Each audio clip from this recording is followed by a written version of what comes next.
Olá, caros alunos, vamos iniciar mais um encontro com a história. Então, a gente vai ver um pouco sobre a questão dos indígenas e africanos na América independente, né? Após a colonização espanhola, né? O que representou para os indígenas e para os negros a independência dessas colônias espanholas. É isso que a gente vai entender um pouco, né?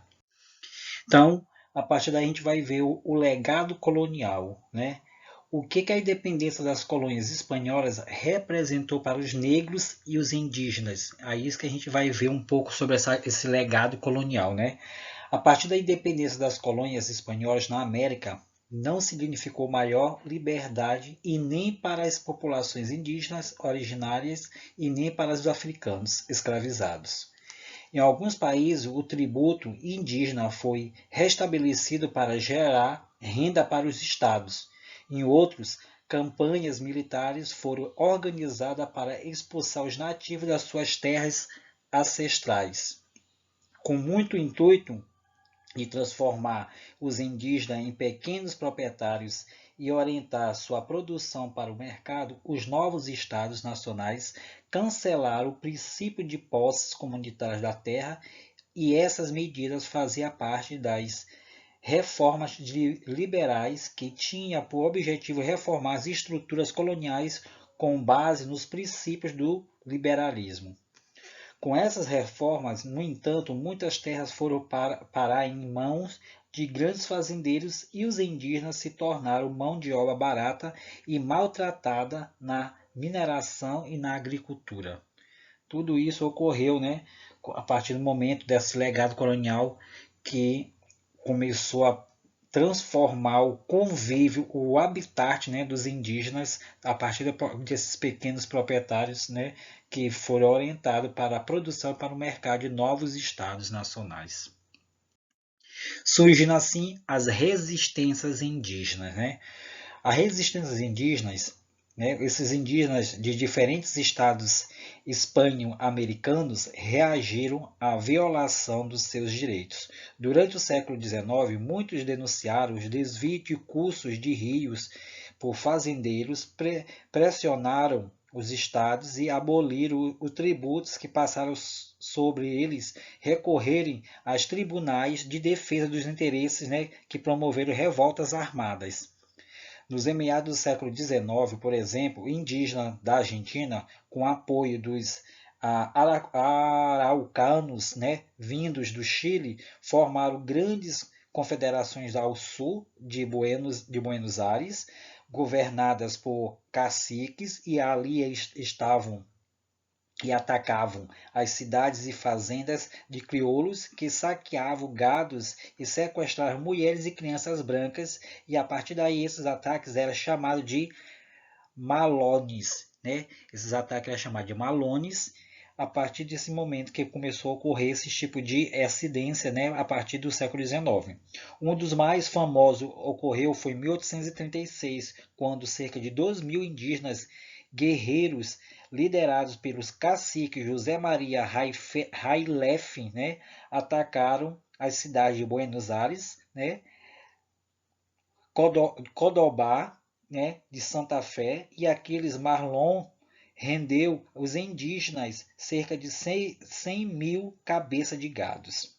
A partir desse momento, né, foi um dos maiores massacres famosos ocorridos nesse período. E esses indígenas estavam interessados a comercializar o gado saqueado e defender suas terras de expansão das fronteiras agrícolas promovida pelo Estado argentino.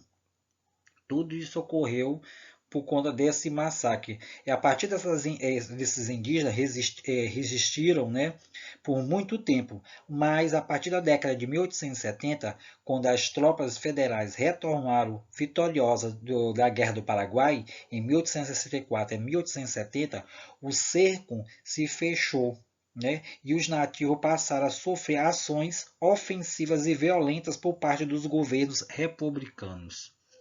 Tudo isso ocorreu na resistência indígenas, né? A partir desse momento surgindo entre o século XIX até a década de 1870, né? 1836, começou a ocorrer vários, né, massacres, né, e violação dos direitos indígenas por conta da questão da terra, ou seja, dos seus territórios, né, indígenas. As campanhas do deserto, né? Essas campanhas do deserto foi o seguinte, né? Com o fim da Guerra do Paraguai, o exército argentino concentrou suas forças na luta contra os índios confederados, né? Esses índios confederados. As campanhas conduzidas pelo exército promoveram extermínio dos indígenas e a invasão das suas terras e os aprisionamentos de suas principais lideranças. Em abril de 1879, as chamadas Campanhas do Deserto começaram oficialmente. Seu objetivo era dominar zonas pecuaristas situadas entre Buenos Aires, Rio Negro, Mendonça e Santa Fé, ocupada pelos nativos. Em apenas um mês, milhares de indígenas foram mortos e aprisionados. Essas ações eliminaram a presença indígena no Pampas e também no Andes argentinos. E já em janeiro de 1885, o general Lorenzo Wittler, né, escreveu ao presidente argentino Júlio Roca, celebrando a sua vitória sobre os indígenas. A campanha do deserto abriu caminho aos imigrantes europeus que chegavam ao país motivados pelas possibilidades de enriquecimentos proporcionados pelas terras disponíveis, e a presença do europeu e a política de extermínio das populações indígenas criaram uma sociedade com baixos índices de miscigenação, especialmente entre Buenos Aires e no sul do país. Tudo isso ocorreu nessas campanhas, né, nessas campanhas do deserto chamado, né, a partir do momento que o exército, né, começou a eliminar os indígenas e os demais sendo aprisionados para trabalhar, trabalho forçado na própria terra deles como escravos, né. Nesse momento a gente percebemos essa campanha do deserto nessa década de 1879, né. Os africanos na América Latina, né? A presença dos africanos escravizados na América Espanhola, né? A partir do momento que as colônias espanholas e a presença desses africanos escravizados estava vinculada à economia de exportação, utilizando principalmente nas plantações de cana-de-açúcar de Cuba e do litoral das atuais da Colômbia e da Venezuela, porém considerando o conjunto dos domínios espanhóis na América. A mão de obra africana foi minoritária. Por exemplo, enquanto o Brasil recebeu cerca de 5 milhões de africanos escravizados, esse número ficou perto de 1,6 milhão, né, em toda a América Espanhola. Os negros buscavam resistir à escravidão. Eles lutaram para aumentar o controle sobre o tempo e o corpo, formando assim formar uma família, adquirindo bens materiais a ter o direito de praticar suas danças, músicas e questões religiosas. E a presença desses africanos nas colônias deixou um importante legado para a cultura latino-americana.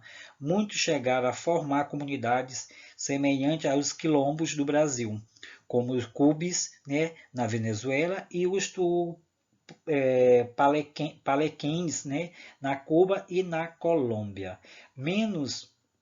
Mesmo participando das lutas pela independência, os negros não foram recompensados com a abolição imediata da escravidão. Com a elite crioula também era proprietária dos escravos, a política adotada foi realmente extinguir, né, gradualmente o trabalho compulsório. Tudo isso ocorreu, né, os africanos, né, na América Latina, né, a partir do momento como foi desenvolvida essa mão de obra africana, como esses negros resistiram à escravidão e também como eles lutaram para o controle do seu tempo, corpo e formando assim famílias. E as elites lutaram para a independência das proprietárias, né, de escravos. Por isso, o trabalho compulsório foi extinto gradualmente, né? E a partir daí esses negros foram realmente beneficiados imediatamente por conta desse ato, né, da abolição dos escravos. Então, a partir do momento, a gente foi perceber que os escravos também conseguiram, né, ter os seus direitos à liberdade e desenvolvimento da própria terra. Então, isso foi a questão dos indígenas e africanos, né, na América Espanhola, como foi essa resistência indígena e também como foi também o desenvolvimento da resistência africana na América Espanhola. Então, até a próxima. Fica com essas duas palavras aí, duas letras, aliás, fé que precisamos.